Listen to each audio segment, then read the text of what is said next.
One Redditor asked, "What piece of history is too crazy to believe, yet is still true?" Response 1. The marathon in the 1904 Olympics. First finisher hitched a ride in a car. He was disqualified. Second finisher was carried across the finish line by his trainers, who had been giving him a mixture of brandy and rat poison throughout the race. He almost died, but the doping wasn't illegal yet, and so he got the gold. Third finisher had taken a nap because he ate some rotten apples he found by the road. Fifth finisher had been chased for a mile in the wrong direction by wild dogs.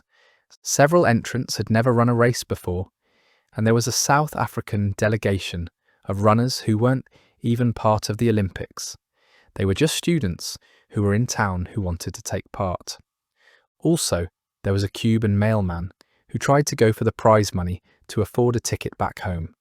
Seriously, why isn't this a movie yet? Response 2. In the early mid-5th century, in the Eastern Roman Empire, who spent 40 years of his life living atop a 60-foot-tall pillar. He just stayed up there all day and all night.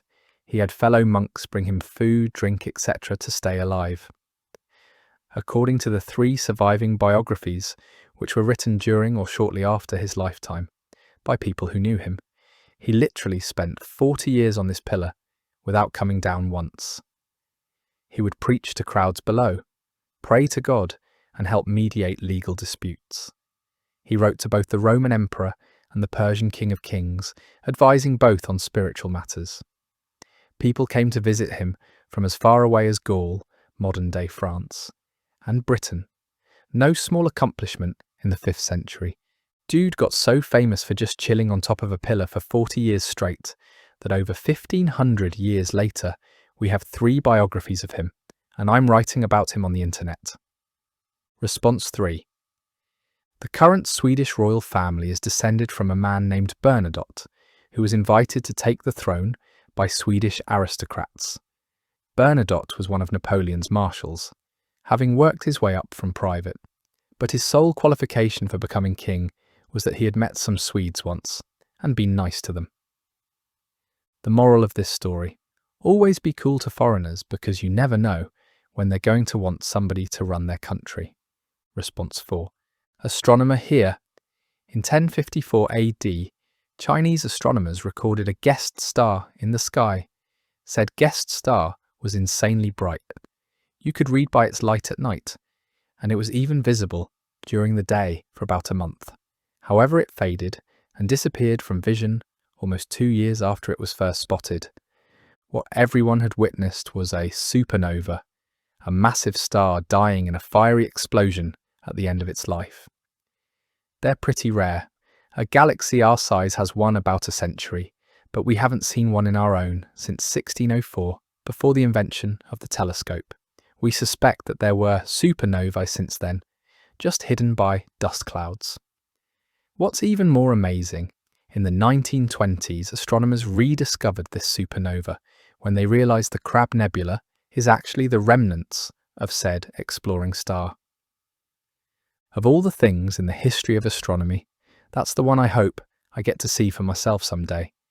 Seeing a supernova in our sky would be incredible, fingers crossed. Response 5. The entirety of H.H. Holmes. Man literally made a murder hotel castle in Chicago in the late 1800s and got away with it for years. A Redditor replied, "Chicago in the late 19th century was bonkers in general." We have a neighborhood called Streeterville on the near north side between Michigan Avenue and the lake. Prior to the 1890s, that parcel of land wasn't land. It was beneath the surface of Lake Michigan until the actions of one George Streeter. He was a steamship operator whose original plan was to load up his boats with arms, sail down the Mississippi, and stage a coup in his wife's homeland of Honduras. He made it as far as just north of the mouth of the Chicago River. Here he moored his vessel and encouraged construction and demolition companies to dump their detritus around the hull, eventually building up 186 acres of previously non-existent land. Streeter claimed that since this land didn't exist on any map of Chicago, Illinois, or the United States. It was his to claim as an independent nation, and as such he began selling lots to farmers, saloon keepers, brothels, and small gambling dens. Local authorities weren't terribly keen on the endeavour, and thus began a decades-long conflict between Streeter, Chicago's wealthy elite, and the police department. At one point, Streeter went so far as to recruit mercenaries who had served in the US Army during the Spanish-American War to stage an amphibious assault in a brief attempt to retake the muddy infill. Eventually, Streeter gave up on his claims and lived out his days as a bit of a local celebrity. Thousands attended his funeral, to include the mayor. He may have been there just to ensure Streeter stayed in the ground. Today, Streeterville is some of the most valuable real estate in the world, overlooked by the John Hancock Building and home to some of the toniest condos and hotels in the city. Response 6. Oh, I used to post on Facebook for a music school and came across this gem. Around the time of the great classical writers, a common yet interesting thing was that composers would challenge each other to 1 versus 1s, music duels, mostly improvisation duels. Beethoven one day was challenged by a composer named Steibelt. The cocky young composer challenged him and went first. Steibelt threw his own composition on the ground and played perfectly, met with rousing applause. Beethoven, however, stood up, took the piece that Steibelt threw to the ground and showed it to the audience. Nobles loved watching this shit. He took it and turned it upside down. He sat down and played it perfectly. He then took the theme of the composition and improvised on it for over an hour. Steibelt left halfway through, but promised to never return to Vienna as long as Beethoven lived there. Beethoven lived in Vienna until he died. Response 7. The ancient Romans used to fill the entire Colosseum up with water and stage naval wars for entertainment. Response 8. A volcanic eruption changed the course of modern history. In 1815, Mount Tambora in Indonesia erupted. It was one of the most powerful volcanic eruptions in recorded history, with a VEI, Volcanic Explosivity Index, of 7. For context, Mount St. Helens in 1980 had a VEI of just barely 5. The effects of this eruption were global. The massive ash plume drifted all the way to Europe, where it darkened the skies and cooled the climate. 1815 was known as the year without a summer, since temperatures throughout Europe hovered around freezing well into June. It was a bit like Game of Thrones. Winter just didn't end. One consequence of this was widespread crop failure, which in turn led to mass famine and death. People had no food to feed their horses, so thousands of horses died. In 1815, Europe was dependent on horses for, almost everything, so a mass starvation of horses was catastrophic. Communication broke down. The economy broke down. People could no longer travel and became isolated, worsening the ongoing crisis. This isolation, created by the horse shortage, led a German inventor named Karl von Drais to begin looking at alternative modes of transportation. And in 1817, when Europe was still reeling from the effects of the eruption, he built the Laufmaschine, running machine, later called various other names such as the dandy horse or the velocipede. This was the earliest ancestor of the modern bicycle and the first human-powered vehicle to use the inline two-wheeled scheme. A year earlier, a relatively unknown essayist and travel writer named Mary Wollstonecraft Shelley had spent a summer walled off from the world at a castle-like estate in Geneva, Switzerland. Lord Byron, the English politician, poet and vanguard of the Romantic movement who organised the affair, as well as the novelist and Byron's personal physician, John Polidori, joined her there, and so did her stepsister, Claire Clairmont. That summer may be one of the most important literary and cultural catalysts in modern history.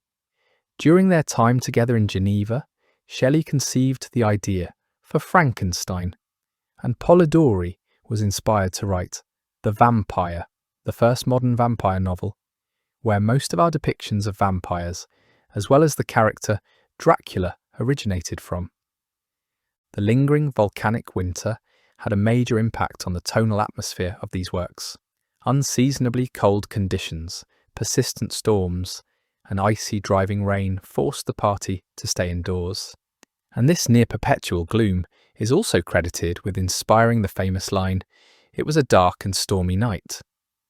So to recap, one volcano played a part in both the invention of the bicycle and the creation of Gothic literature, both of which captivated the populace and helped set the mood for the entire first half of the 19th century.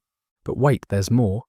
The miserable conditions in England and across Northern Europe, which was still recovering from the famine, along with various scandals involving his affairs, influenced Lord Byron to extensively travel, eventually leading to his death in the Greek War of Independence. In doing this, Byron abandoned his long-suffering wife, Anne Milbank, and his only legitimate daughter, Ada Lovelace.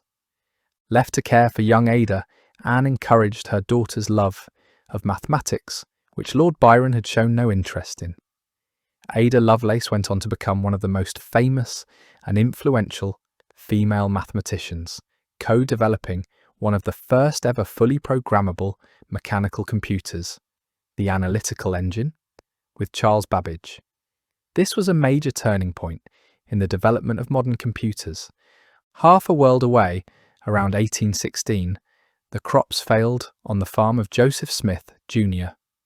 The cooling effects of Tambora were felt as far away as New England, ruining the growing season there as well.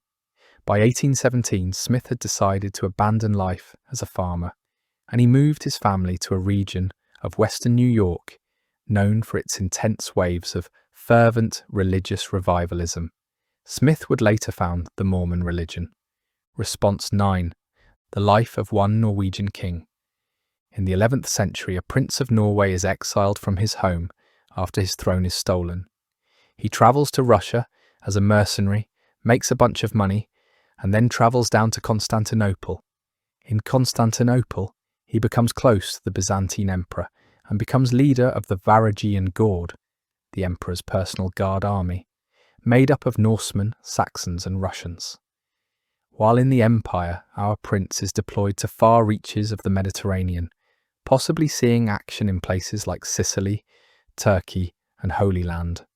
Eventually, he is forced to leave, for unclear reasons, romantic or political. Using his resources, he returns to Norway and forces his nephew, now king, to share the throne with him. Soon after, his nephew mysteriously dies and Harold is sole king. Now, provided his life to this point weren't storied enough, Harold decides he also wants to be King of England. So he launches an invasion. Things are going swell, but then he dies in combat in September of 1066 against the King of England, Harold Godwinson. King Harold Hardrada of Norway's story ends here. Godwinson, having defeated these Norwegian invaders, now must turn his attention south to another invader. Less than a month later, Harold Godwinson would die at the hands of William the Conqueror at the Battle of Hastings. Response 10. Basically anything about Diogenes. This dude was the original troll and is one of the most hilarious figures in antiquity. He travelled to Athens in approximately 350 BCE and made it his life's goal to challenge established customs and values. He lived in a big overturned clay wine jar in the city streets and would do all kinds of absurd, awesome stuff. He used to stroll about in full daylight with a lamp. When asked what he was doing, he would answer, "I am just looking for an honest man." He would show up to Plato's lectures with food and then eat very loudly throughout the discussion, disrupting it and distracting other attendees. He would often do things specifically to embarrass or mess with Plato. When Plato gave Socrates' definition of man as featherless bipeds and was much praised for the definition, Diogenes plucked a chicken and brought it into Plato's academy, saying, "Behold, I've brought you a man." This disgraced Plato, and after this incident, with broad, flat nails, was added to Plato's definition of man. While Diogenes was relaxing in the morning sunlight, Alexander the Great, thrilled to meet the famous philosopher, asked if there was any favour he might do for him while standing over him. Diogenes replied, "Yes, stand out of my sunlight." One day, Alexander the Great asked the philosopher Diogenes why he was sifting through the garbage. Diogenes responded with, "I am looking for the bones of your father, but I cannot distinguish them from the bones of his slaves."